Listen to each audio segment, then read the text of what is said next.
উল্টো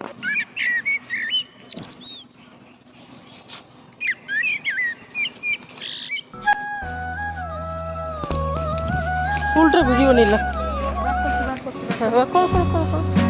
উঠে যাবো।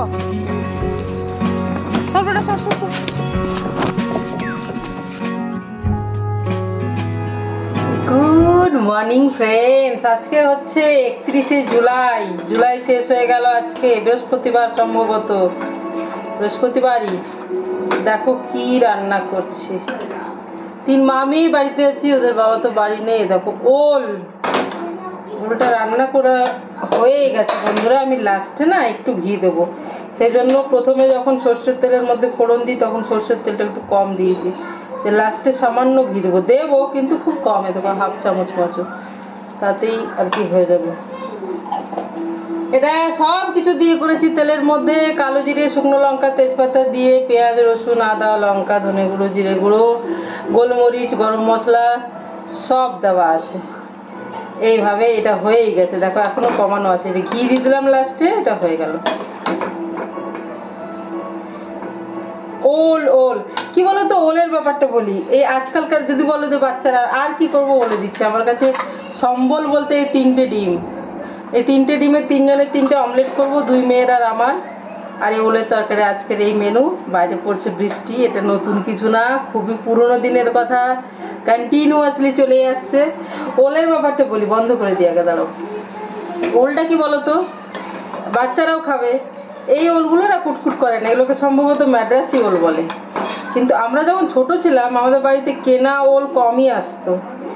এদিক ওদিক হতো বাড়ির, আমাদের মানে জায়গা তো আছে আশেপাশে অনেক জায়গা, তো সেখানে ওল হতো। তো ওলের নিয়ম হতো, যা শুনেছি ছোটবেলায়, যদি কোনো 2-3টা গাছের নিচে ছায়ার মধ্যে ওলের গাছ থাকে, ছায়াতে, সেই ওলটা খুবই কুটকুট করবে, কারণ ওগুলো দেশি ওল, একটু বেশি লাল, কাটলেও একটু লাল লাল। হ্যাঁ, তো ছায়ার মধ্যে যদি ওলের গাছ হয় সেই ওলটা খুবই কুটকুট করবে নাকি। আর যদি তোমার ইয়ের মধ্যে গাছ হয়, তোমার এই যেখানে সানলাইট আর কি প্রপার আসছে, খালি জায়গার মধ্যে, তাহলে সেই ওলটা কুটকুটে কম হবে। তো এই ওলটা ম্যাড্রাসি ওল বলে। এই ওলটা কুটকুট করে না, যদিও আমি সেদ্ধ করে নুন দিয়ে সামান্য সেদ্ধ করে জল ফেলে তারপরে ঠান্ডা জলে ধুয়ে রান্না করি, বাচ্চারাও খাবে। ডিম দিয়ে অমলেট বানাবো, এটাই আজকের মেনু। এই 3টে অমলেট 3জনের, আর ওলের তরকারি। দেখো ওলের তরকারিটা কিন্তু খুবই ব্যাপক। আমি খাইনি, একদমই খাইনি, কিন্তু দেখে বোঝা যাচ্ছে যে খুব ভালো হয়েছে।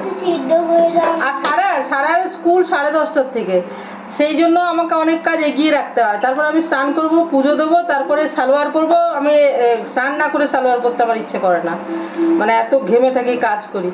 তো স্নান করব, পুজো দেবো, তারপরে সারাকে স্কুলে পৌঁছাতে যাব। তো চলো বন্ধুরা, ব্যস্ততা তো চরম, তবু বাই বাই করে দাও, bye bye, love you all. এই যে সারা টাকা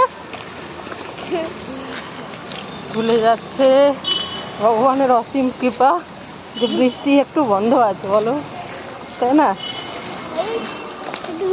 বগল দাবা করে ছাতা আছে, একটু তাড়াতাড়ি করে পৌঁছে দিই। ওকে পৌঁছে দিয়ে এলাম, ছাতা আবার খুলতে হয়নি, ভগবানের অসীম কৃপা। এত বয়স হয়ে গেলো, এত বড় বর্ষা কখনো দেখিনি, যতদূর মনে পড়ছে। এত বেশি বর্ষা হয়তো বা দরকারও ছিল, কেন কি জলস্তরও অনেকটা নেমে গেছে, তাই না? দরকার হয়তো আছেই, প্রকৃতি ঠিকই বোঝে। এই যে দেখো, বাড়ি ফিরে এসে ফ্যানটা জাস্ট চালালাম, ছাতাটা আবার খোলার দরকার হয়নি। বৃষ্টি পড়ছেই এখনো মনে হয় পড়ছে একটু একটু। জাস্ট ওপরে উঠে এলাম। কি বলতো, নিতেও যেতে হবে, কেন কি আমার বড় মেয়ে তোমার স্কুল থেকে এসে অনেক সময় ওকে নিয়ে আসে, কারণ 10:30টার থেকে স্কুল, তো ও ছুটি হতে হতে বেলা হয়ে যায়। কিন্তু আজকে তো আনবে না, তার কারণ কি বলতো, চারিদিকে কাপড় দেখতে পারবে, কারণ ব্যালকনিতেও বৃষ্টি আসছে না। তো ওর একটা আর্টের ইয়ে আছে আর কি, নিউ টাউনে, স্কুল থেকেই নিয়ে গেছে। আর ইয়ে তোমার সেই জন্য আর কি আসতে লেট হবে। তো এই আর কি, আমাকে আবার নিতে যেতে হবে। চলো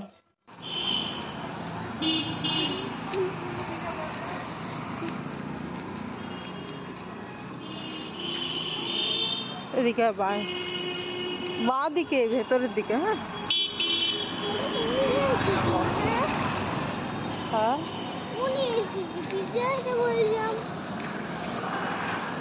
চলো রোড ক্রস করি। আমি আর সারা বেরিয়েছি, আমরা দুজন।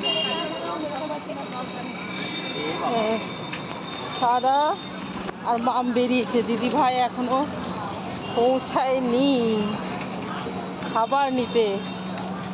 চলো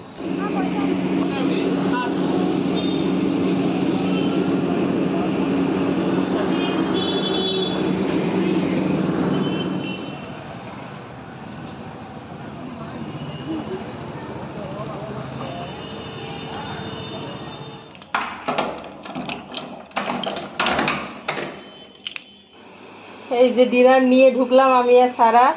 দিদিভাই এক্ষুনি ফিরবে একটু পরেই। কি বলতো, তড়কা আর রুমালি রুটি, এটাই আজকের ডিনার। তো চলো, এই যে 1 প্লেট তড়কা, প্লেন তড়কা নিয়েছি, এগ তড়কা নিয়ে নিই, পেঁয়াজ লঙ্কা রুমালি রুটি, এই 1 প্লেটে 3 মামের হয়ে যাবে। এই যে রুমালি রুটিগুলো, কি বলতো, ছোট মেয়ে তো ঘুমিয়ে গেছে, আমিও এইমাত্র খেলাম, বুঝেছো। আমার বড় মেয়ে এখনো ফিরেনি, তো কোথায় গেছে কি বৃত্তান্ত ও আসুক তারপরে বলছি ক্লিয়ারলি আর কি। ঠিক আছে, তো চলো। ঠিক আছে, হ্যাঁ শুয়ে দেখো। কি এটা? খুবই শক্ত ক্লে ছিল, এটা শক্ত হয়ে গেছে। এটা এটা পিটি লাইটের। তো ওটা ওয়ার্কশপ আমরা কিছু একটা বানাচ্ছিলাম, হোম ডেকর। আমরা কলেজ স্টুডেন্ট পেয়ার হয়েছিল আমরা। আর ওদের প্রথমে নিউ টাউনে ইয়ে ছিল, ওই আর্টের একটা ইয়ে ছিল, আর তার সাথে তারপরে হচ্ছিল ওয়ার্কশপ, আর ফিরলো 9:30টায়। কি বলতো, ম্যামের সাথে গেছিল, আমাকে উবেরে করে ম্যাম নিয়েছিল। স্কুলের থেকেও তো তোরা কিছু করে এলি এখন? স্কুলের থেকে উবের নিয়ে গেছিল। হ্যাঁ স্কুলে উবেরে করে, হ্যাঁ ওখান থেকে আর উবের করে এলাম। উবের করে এলি। বাড়ি যাচ্ছে। কজন ছিল? আমি আর একটা আমাদের ক্লাসের একটা ছেলে, দুজনেই। বিডি থেকে দুজনেই। আর 39 স্কুলস পার্টিসিপেট করেছিল। 39 স্কুল পার্টিসিপেট করেছিল। আর ম্যাম এখন বাড়ি যাচ্ছে উবের করে। আমাকে বললো তুই এই রাস্তায় আছিস তো, আমাকে আমি এটা চলে বলছি না, তাহলে আমি ড্রপ করে দেবো। আমাকে এই পেট্রোল এখানে ড্রপ করে দিল, বুঝলাম। আমাকে তো ফোন করেছিল ম্যাম। তো আমার এই ফোনই আসে না তোমাদের দাদা ছাড়া আর খুব একটা কারো, মানে নাম্বারই, এ কারণে এটাতে আমি শ্যুট করি না, তো কারো এই নাম্বারটা দেওয়াই নেই। তো ওই তোর ম্যাম ফোন করেছে, তুই এই নাম্বারটা দিয়েছিস তো, জানিস না মা ধরবে না, কোথায় কোথায় থাকবে। হ্যাঁ, তো আমি ধরেইছি ওই জন্যে যে আজকে তোর যাবার আছে, হয়তো তোর টিচারে ফোন করছে, বুঝতে পারছিস, এটা ভেবেই। নইলে আমি কোম্পানি ফোন ভেবে অনেক ফোন ইয়েই করি না, কারণ আমার এই ফোনে ফোন আসারই থাকে না কারো। আর ওর বাবাও দরকার না থাকলে দিনের বেলা আমাকে ফোন করে না, মানে সন্ধ্যাবেলার দিকেই ফোন করে, বাইরে থাকলে। জেনারেলি ও কাজে থাকে, আমিও কাজে থাকি, এই ফোনটা শ্যুটও করতে থাকি আমি। তো ফোন করে বলছে যে ইজ ইট মিতুলস মম, তখন আমি বুঝেছি যে স্কুল থেকে। হ্যাঁ, তো এটাই আর কি। যাই হোক, আমি তো চিন্তা করিনি, কিন্তু তাও ভাবছি যে তুই আসবি, তারপরে তোকে স্কুলে ছাড়বে কিনা, হ্যাঁ সেটাই ভাবছি, স্কুল বন্ধ হয়ে যাবে, তাহলে তুই ওখান থেকে আবার হেঁটে আসবি। স্কুল থেকে হেঁটে আসা আমার বাড়ি এমন কোনো বড় কথা নয়, 9টা 9:30টার সময় একদম মেন রোড দিয়ে আসবে, ওটা কোনো বড় কথা নয়। টিউশনেও মাঝে মাঝে 9:30 পর্যন্ত আসে, চিন্তার কিছু নেই। আর কিন্তু তবুও আর কি রেগুলার মানে ইয়ের থেকে তো প্রোগ্রামটা আলাদা হয়ে গেছে, তা আমি মনে মনে চিন্তায় আছি। 4 ঘন্টা লাগলো, 5 টাইম। আর কি বলতো, আমি ভাবছি তুই সন্ধ্যেবেলায় ফিরে যাবি, এটাই ভেবেছি 7টা 7:30টায়। আমি 3টে। তা তখন যখন আমি ফোন করলাম 8:45টায়, তখন যখন বলছে যে আমরা সায়েন্স সিটিও পৌঁছাতে পারিনি, তো ওর ম্যাম বলছে, তখন আমি সারা বলছে খিদে পাচ্ছে, 8:45 বাজে, স্বাভাবিক ও তো 8:30টায় ঘুমিয়ে যায়। তখন আমি গেলাম, আমি আর সারা তালা বন্ধ করে তোর তড়কা আর ওই রুমালি রুটি এই যে দোকান থেকে নিয়ে এসছে, হ্যাঁ, তো ওটাই খেলাম। আমি একটু আগেই খেলাম, সারা তো ঘুমিয়ে গেছে, আমি একটু আগেই খেলাম। এখনও দেখে টেবিলে ইয়েটাই আছে, মানে মনের মধ্যে খিদেও পেয়ে যাচ্ছে, কারণ যেহেতু আমি 9টার মধ্যে খাইও নি কিছু সেইভাবে। তো ওর ম্যামকে আমি ফোন করেছিলাম 8:45 নাগাদ, বলছে যে খুবই জ্যাম। তো এই আর কি, তুই চেঞ্জ কর না, আমি তো অপোজিট দিকে আছি। আচ্ছা, তো ও এসেছে আর ওই কথা বলা শুরু করেছি। ও এবার চেঞ্জ করে হাত পা ধুয়ে, আর ওই ইয়েটা করলি ক্যানভাসটা পেন্টিং? আমি লাস্ট মিনিট টপিক চেঞ্জ করে দিলাম। আমি আমাকে ভালো করে ইনফর্ম করে। আর ওই ছেলেটা কি আর্টের জন্যই গেছিল? ও আর্ট আমার সাথেই করেছিল, ছবিটা ঠিক আছে। আর এটা নিয়ে ওয়ার্কশপ নাকি? যে এইসব ওটা ক্লে ছিল, কিন্তু ওটা শক্ত হয়ে গেছে, ওটা কিন্তু পিডি লাইট। যাই হোক, আর ওদেরকে ফুড প্যাকেট দিয়েছিল, কি কি ছিল? সবার আলাদা আলাদা ছিল, হ্যাঁ হ্যাঁ, মানে একই ছিল। হ্যাঁ, স্যান্ডউইচ ছিল কারণ পনিরের, ঠিক আছে, দেখতে মানে ভেজ আর কি, ভেজ স্যান্ডউইচ। হ্যাঁ, কারণ সবই হট ডগ ছিল পনির দিয়ে, মানে ব্রেড। আমি স্যান্ডউইচ পেয়েছিলাম 3টে ব্রেডের একসাথে, দুদিকে। ও আচ্ছা আচ্ছা। একটা পেস্ট্রি বেশি সব সেম, হ্যাঁ, একটা মিষ্টি ছিল। মিষ্টি আমার এসেছিল একটা স্যান্ডউইচ, বন্ধুদেরকে বলে দিচ্ছি, একটা স্যান্ডউইচ, একটা পেস্ট্রি, একটা মাফিন, একটা ক্যাম্পা কোলা। হ্যাঁ হ্যাঁ, ছোট ছোট ছোট, হ্যাঁ, যেগুলো হয় 5 টাকার লেন। 5 টাকার লেন। ও দেখো ফুড প্যাকেটও দিয়েছিল এই আর কি। আর আমি এমনি নুডলস টিফিনে দিয়েছিলাম, ওটা খেয়েছিস? সারাটা দিন সেই সকালবেলার থেকে, জানো, সকালবেলাতে খেতেই পারিনি বাড়িতে, মানে যেমন স্কুল টাইমিং হয় আর কি। তারপরে ধরো এই গড়িয়া থেকে নিউ টাউনও অনেকটা রাস্তা, এটাও সত্যি কথা, তার মধ্যে জ্যাম লেগে যায়।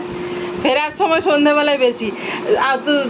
তুই আমাকে একটা মানে করে বলেছিল না আন্দাজে, যে মোটামুটি 6টা 6:30 পৌঁছে যাব।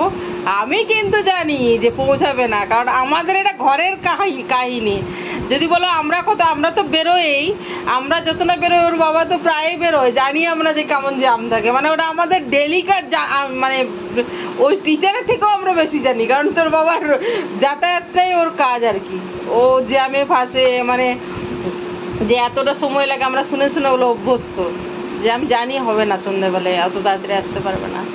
তো আর কি বন্ধুরা, ভিডিওটা আমি এখানেই শেষ করলাম। তোমরা সবাই ভালো থেকো, সুস্থ থেকো, আনন্দে থেকো, সবার মঙ্গল কামনা করি। ভালো থেকো সবাই, কেমন? চলো, বাই বাই।